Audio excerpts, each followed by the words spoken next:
Welcome to iDream media. So ఉసిరికాయ ఇది కార్తీక మాసం జనరల్గా మనం ఉసిరి దీపాలు వెలిగిస్తూ ఉంటాము, చాలా పవిత్ర వృక్షంగా భావిస్తాము, పూజలు కూడా చేస్తూ ఉంటాం. అయితే ఉసిరికాయలో చాలా రకాల ఆరోగ్య లాభాలు ఉన్నాయి. ఇది తీసుకుంటే అనారోగ్య సమస్యలు కూడా తొలగుతాయని చెప్తూ ఉంటారు. సో ఓవరాల్గా ఉసిరి గురించి మనకు తెలియని విషయాలు ఏంటి, ఆరోగ్య ప్రయోజనాల కోసం ఏ విధంగా తీసుకోవాలి, వివరాలు తెలుసుకుందాం. ఈరోజు మనతో పాటు ఉన్నారు ప్రముఖ vegetable therapist and sun spiritual society founder Vikramaditya Guruji గారు. గురువుగారు నమస్కారం అండి. సూర్యోస్మిత. గురూజీ, కార్తీక మాసము పవిత్రమైన మాసము, శివునికి ఇష్టమైన మాసం అని చెప్తూ ఉంటారు. అయితే ఇప్పుడు ఉసిరి దీపాలు వెలిగిస్తాము. సో ఈ కార్తీక మాసంలో ఉసిరిని తీసుకుంటే మనకు అసలు ఎలాంటి అనారోగ్య సమస్యలే రావు అని చెప్తూ ఉంటారు. ఏం చెప్తారు గురువుగారు, ఎలా తీసుకోవాలి అసలు దీన్ని?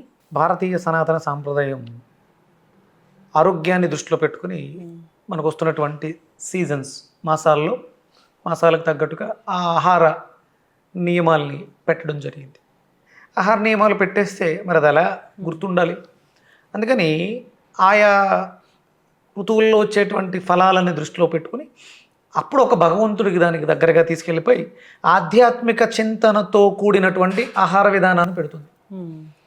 అంటే ఇప్పుడు మనకి దేవుడి దగ్గర పెట్టినటువంటి పదార్థాన్ని అప్పటి వరకు మనం తిన్నటువంటి పరమాన్నం, బెల్లము, ఆవు పాలు, బియ్యంతో తయారు చేసినటువంటి పరమ అన్నాన్ని భగవంతుడి దగ్గరికి వెళ్ళగానే ప్రసాదం అయిపోతుంది. ఏదైనా అంటే అప్పటి వరకు ఉన్నటువంటి ఫ్రూట్ ఏదైనా సరే, అరటిపండు ఆయన దగ్గరికి వెళ్ళగానే అరటిపండే, కానీ దాంట్లో ఒక దైవికమైనటువంటి శక్తి యాడ్ అవుతుంది. అది అప్పుడు ప్రసాదంగా మారిపోతుంది. అంటే మనకి అవసరమైనటువంటి శక్తిని ఇవ్వటానికి మారుతుంది తన రూపాన్ని ప్రసాదంగా. ఇది మన హిందూ సనాతన సంప్రదాయంలో మాత్రమే ఉంటుంది, ఇంకెక్కడ ఉండదు. అంత గొప్పమైన సనాతన ధర్మం ఉంది. ఇక్కడ కార్తీక మాసం అనగానే మనకి ప్రకృతిలో జరిగేటువంటి, అంటే బయట ఏదైతే ప్రకృతిలో జరుగుతుందో దానికి సంబంధించిన సేమ్ అదే ప్రకృతి లోపల కూడా జరుగుతూ ఉంటుంది. ఆ రెండిటిని బ్యాలెన్స్ చేయటానికి కావలసినటువంటి పదార్థాలని ఇక్కడ ప్రకృతి మనకి తయారు చేస్తూ ఉంటుంది. సంవత్సరం అంతా చెట్టు ఉంటుంది, ఉసిరి చెట్టు అక్కడే ఉంటుంది. కొత్తగా తీసుకొచ్చి కార్తీక మాసంలో నాటం అంటే ఇప్పుడు ఏదో మనకి కార్తీక పౌర్ణమి రోజు ఉసిరి కొమ్మని తీసుకొచ్చి నాటడం, లేకపోతే తెలుగులో ద్వాదశి రోజు ఉసిరికి తులసికి పెళ్లి చేయటం, ఇలా కొమ్మలతో చేస్తూ ఉంటారు. సహజంగా ఏంటి అంటే వీటి విస్తృతి పెంచాలి, దీని అవసరం భవిష్యత్తులో చాలా ఉంటుంది. మనకి 12 రాసులు, 27 నక్షత్రాలు, వృక్షజాతి చాలా లక్షల్లో ఉంటుంది. కానీ ప్రత్యేకంగా ఈ 27 నక్షత్రాలకి సంబంధించినటువంటి వృక్షాలు ఉంటాయి. అందులో ఇది పూర్వాషాఢ నక్షత్రానికి సంబంధించింది అనుకుంటాను, మన ఉసిరి అనేది కార్తీక మాసానికి సంబంధించి. అంటే దానిలో ఉన్నటువంటి తత్వం భాగ్యాన్ని ప్రసాదిస్తుంది. ఉసిరి భాగ్యాన్ని ప్రసాదిస్తుంది అంటుంది శాస్త్రం. లక్ష్మీప్రదం. ఈ కార్తీక మాసంలో ఉసిరి చెట్టుకి దగ్గరగా ఉంటూ ఉసిరిలో ఉన్నటువంటి గుణాలను స్వీకరిస్తూ, ఇప్పుడు చాలామందికి మనకి లాస్ట్ టైం కోవిడ్ వచ్చినప్పుడు విటమిన్ సిని విపరీతంగా ట్యాబ్లెట్ల రూపంలో వేల పవర్స్ డోసులో 10,000 20,000 ఐయూల కింద ఇచ్చేవారు. అసలు రోజుకు ఒక ఉసిరికాయ తింటే అద్భుతమైనటువంటి ఆరోగ్యం కదా. రోగం వస్తే కానీ మనకు గుర్తుకు రాదు. ఆ గుర్తు చేయటం కోసమే కార్తీక మాసంలో ఉసిరికి దగ్గరగా తీసుకెళ్తూ కార్తీక వనభోజనాలు అని పెట్టి ఉసిరి చెట్టు దగ్గర కథా కాలక్షేపాలు చేస్తూ అక్కడ ఆ ఉసిరి యొక్క వైశిష్ట్యాన్ని, భారతదేశం యొక్క గొప్పతనాన్ని పురాణాల రూపంలో, ఇతిహాసాల రూపంలో మనం అంటే దాన్ని ఏమంటారు, భజనల రూపంలో, సత్సంగాల రూపంలో చేయటమే దాని ప్రధానమైనటువంటి. అంటే ప్రకృతికి దగ్గరగా తీసుకెళ్ళటం మాత్రమే దీని ముఖ్య ఉద్దేశం. మన జీవితాల్లో హడావుల్లో, సంపాదనలో బిజీగా తిరుగుతూ ఉంటాం. ఈ కార్తీక మాసం రాగానే ఇది ఆధ్యాత్మికతని పెంచుకోవడానికి యోగ్యమైనటువంటి మాసం. ఇక్కడే దీక్షలు పెరుగుతాయి, మనం తీసుకునే ఆహారం కూడా మారుతూ ఉంటుంది, పులుపు విపరీతంగా పెరుగుతుంది. ఎప్పుడంటే ఇప్పుడు చాలామంది పులుపు చింతపండు తినొద్దు, ఇది తినొద్దు అని చెప్పేస్తారు. అంటే పులుపుకు సంబంధించి చాలా రకాలు ఉంటాయి.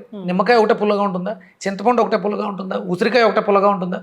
ఈ సీజన్లో వచ్చే ప్రతి పండు కూడా మ్యాక్సిమం పులుపుని, అంటే విటమిన్ సిని కలిగి ఉంటుంది. మనకి రేగిపళ్ళు పుల్లగా ఉంటాయి, ఒగరుగా ఉంటాయి, తీయగా కూడా ఉంటాయి, మారే కొద్ది. ఇలా ఇందులో ప్రధానమైనది పులుపులు ఎన్ని రకాలు ఉన్నా ఇందులో ప్రధానమైనటువంటిది ఉసిరి. అంటే కొన్ని మేళవింపులు ఉంటాయమ్మా, కొన్ని కలుపుతూ ఉంటాం. ఆ కలపడానికి యోగ్యత కలిగినటువంటిది ఉసిరికాయ. మనం పాలల్లో నిమ్మకాయ వేస్తే ఇరిగిపోతుంది అవును. కదా, కానీ ఆ యోగ్యత కేవలం ఉసిరికాయకు ఉంది. పాలలో వేయచ్చు. చేసుకోవచ్చు. అంటే కాంబినేషన్స్ మనకి వాగ్భటుడి సూత్రాల్లో చెప్తూ ఉంటారు. అనుపానంగా తీసుకోవటానికి ఆ కలయికకి, అంటే కొన్ని రకాలు కలపకూడదు, ఆ కలపడానికి ఉసిరికే మాత్రమే ఉంటుందన్నమాట. అది అంటే తత్వాన్ని పాడు చేయకుండా ఉపయోగాన్ని ఇస్తూ ఉంటుంది. అందుకనే ఈ కార్తీక మాసం చాలా విశేషమైనది.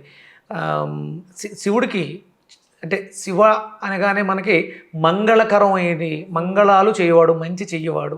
అందుకని ఈ కార్తీక మాసంలో శివుణ్ణి ఆరాధించడం, దీపాలు పెట్టుకోవడం, అది ఉసిరి దీపదానంగా కూడా ఇస్తాం. దాని మీద ఒట్టు పెట్టు. అంటే నాకు యోగ్యాన్ని ఇచ్చింది, నీకు నేను అది దానం ఇవ్వడం ద్వారా మరింత యోగ్యాన్ని నీకు నాకు కలిసి చేకూర్చుగాక. అంటే మన సత్సంబంధాన్ని, బాంధవ్యాలను కూడా గట్టిగా బంధనాల్ని బలోపేతం చేస్తుంది ఉసిరి. మన ఆరోగ్యంలో ఆరోగ్య వ్యవస్థ, వ్యాధి నిరోధక శక్తిని, ఇమ్యూనిటీని, ట్యాబ్లెట్లు, సిరప్లు ఎందుకమ్మా? సో రోజుకు ఒక ఉసిరికాయ తినొచ్చు కదా మనకి. అందుకనే పూర్వీకులు నేర్పారు ఉసిరి పచ్చడి పట్టుకోవడం ఎలా, నిలవ పచ్చడి పెట్టుకోవడం ఎలా, సంవత్సరం అంతా దొరికే విధంగా విపరీతంగా కాస్తుంది. అన్నిటినీ మనం వాడుకోవడం ద్వారా ఉసిరి ఇచ్చే ప్రయోజనాలు అద్భుతమైనటువంటి ప్రయోజనం. ఖచ్చితంగా గురువు గారు. అంటే ఈ సీజన్ అంతా కూడా దొరికినంత కాలం పచ్చిగా రా రూపంలో తీసేసుకోవచ్చు. ఇవి కుదరకపోతే దాన్ని శుభ్రంగా ఎండబెట్టి చూర్ణంగా తీసి దాచుకోవచ్చు. పచ్చళ్ళ రూపంలో, అంటే చాలామంది పికిల్స్ని కొత్త రకాలుగా చేస్తున్నారు. నిలవ పెట్టడానికి ఒక ప్రాసెస్, పాత పద్ధతులు ఏవైతున్నాయో ఆ పద్ధతుల్లోనే చేయాలి తప్ప కొత్త పోకళ్ళకు పోతే పదార్థం చెడిపోయి అనారోగ్యాన్ని చేకూరుస్తుంది. అయితే జనరల్ గానే ఉసిరితోనే అనేక రకాలుగా చేసి తీసుకుంటూ ఉంటారు, క్యాండీస్ కూడా చేస్తారు. సో ఎలా చేసినా కానీ ఈ ఉసిరి దాని గుణాన్ని కోల్పోదు అని చెప్తూ ఉంటారు. శుభ్రంగా మీకు చేయగలిగితే ఉసిరికాయలు దెబ్బ తగలకుండా ఉన్నటువంటి ఉసిరికాయలు తీసుకుని ఒక అర కేజీ, పావు కేజీ తీసుకుని శుభ్రంగా కడిగి తుడిచి ఆరబెట్టి తడంతా ఆరిపోయిన తర్వాత బెల్లాన్ని తీసుకోండి. పాత బెల్లాన్ని, నల్ల బెల్లాన్ని తీసుకోండి. ఒక అర కేజీ ఉంటే అర కేజీ బెల్లం తీసుకోండి. ఈ అర కేజీ బెల్లాన్ని మెత్తగా పొడి కొట్టండి. ఈ ఉసిరికాయల్ని ఒక గాజు సీసా కానీ జాడీలో కానీ ఒక లేరు వేసి, పైన ఒక లేరు బెల్లం వేసి, మళ్ళీ ఇంకొక లేరు ఉసిరికాయలు పేర్చి, మళ్ళీ ఇంకొక లేరు ఇలా వేసి, దాంట్లో కొంచెం దాల్చిన చెక్క, ఇలాచి కొంచెం నేతిలో వేయించి పొడి చేసి పెట్టుకోండి. దాన్ని ఆ పొడాన్ని దీంతో పాటు కలిపి ఆ పొరలుగా వేసి శుభ్రంగా గాలి కూడా చొరబడకుండా గట్టిగా మూత కట్టి చీకటిగా ఉండే డార్క్ ప్లేస్లో పెట్టండి. వీలైతే జాడీకి కానీ గాజు బాటిల్కి కానీ క్లాత్, బరకం ఏదో చుట్టేయండి. దాన్ని తీసుకెళ్ళి ఒక మూల, గాలి తగలని చోట మూల పెట్టండి. మీకు ఏదైనా ఓపెన్ ప్లేస్ ఉంటే చిన్న గొయ్యి తవ్వి గోతులో పెట్టి మూసేసేయండి. 42 రోజుల తర్వాత తీయండి దాన్ని. అద్భుతమైనటువంటి ఔషధం తగులుతుంది. బ్లడ్ ఇంప్రూవ్ అవుతుంది, ఐరన్ డెఫిషియన్సీ పోతుంది, విటమిన్ సి డెఫిషియన్సీ పోతుంది. వేలకు వేలు అయ్యి అమ్ముతున్నారు మార్కెట్లో విటమిన్ సి అవసరంలా. రోజు 1-2 స్పూన్లు తీసుకుంటే అద్భుతమైనటువంటి ఆరోగ్యం. సో వీలైనంత వరకు ఆ విధంగా తయారు చేసి తీసుకోవాలని కోరుకుందాం. వీలు అవ్వనప్పుడు కాంబినేషన్ ఆఫ్ ఫుడ్ లాగా తీసుకోవచ్చు, లేదంటే రోజు ఒక ఉసిరికాయ తీసుకున్నామని. మనకి బయట మార్కెట్లో కూడా ఉసిరాసవ సిరప్ దొరుకుతుంది. ఉసిరాసవ, దశమూలారిష్ట ఇలా సిరప్స్ బైద్యనాథుడు అవర్ కంపెనీలో వాళ్ళు ఉన్నాయి కదా, అందులో కూడా ఉసిరాసవ దొరికేస్తుంది. ఇది దానికన్నా ఉత్తమమైంది, మనకు మనం సొంతంగా చేసుకోవాలి. చాలా చక్కటి ఇన్ఫర్మేషన్ అండి ఉసిరి గురించి. అందరూ కూడా తీసుకోవాలని కోరుకుందాం, ఆరోగ్యంగా ఉండాలని కోరుకుందాం. ధన్యవాదాలు. సూర్యస్మిత.